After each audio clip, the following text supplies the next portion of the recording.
Senator John Owan Enoh joined his colleagues in the cabinet of President Bola Tinubu to take the oath of office as the new Minister of Sports Development.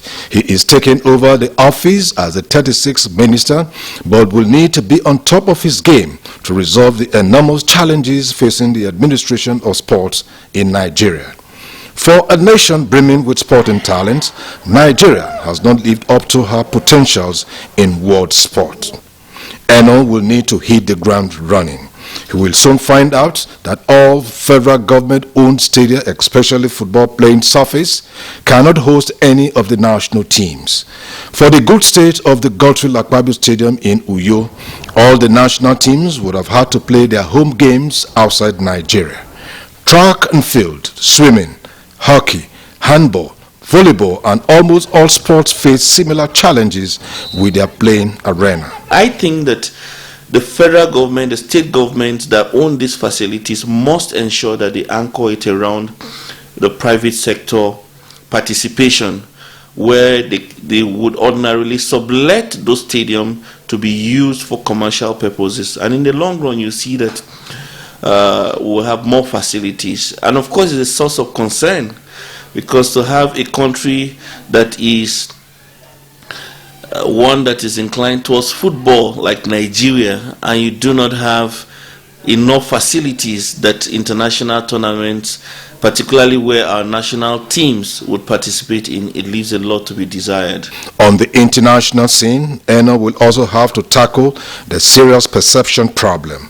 The FIFA Secretary General Fatma Samoa's visit to the locker room of the Super Falcons at the just concluded Women's World Cup and her comments about direct payment to the players by FIFA gave Nigerian sports enthusiasts cause for deep concern.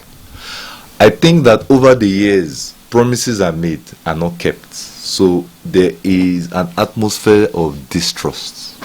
And that's why there's already agitation. Even before the event, people are like, Kai, they're already planning what to do if you don't pay them.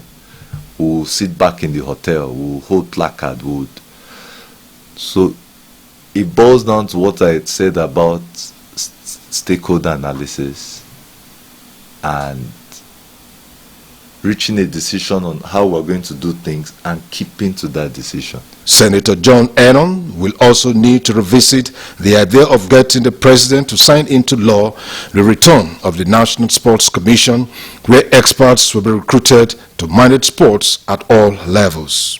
It is time for the Enoh himself to actually make a mark for himself and for his future, because history would not forgive him if he does not use the auspices of the president and his disposition to make a mark. So if you ask me, it is not just about revisiting an aspect or a sector of the sporting community, but the entire sport industry itself.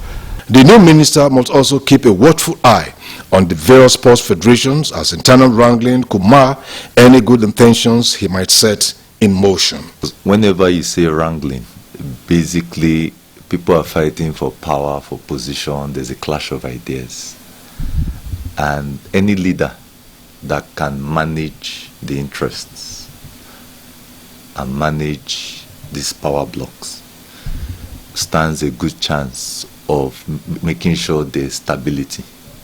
Grassroots sports development will also demand the minister's attention. This is one area that can ensure Nigeria can hold her own at international sporting events. The government of Morocco, the government of Rwanda have made deliberate efforts, policies around building facilities that are of international standard. They have also deliberately made policies to encourage sportsmen and women to participate in the game. Sports, it's one area almost every Nigerian forgets their ethnic, political, and religious leaning. Nigerians are waiting to see John Enoh move Nigerian sports sector to a much stronger footing. That would surely be a welcome development. Mofoma Ebari, AIT News, Abuja, Nigeria's capital.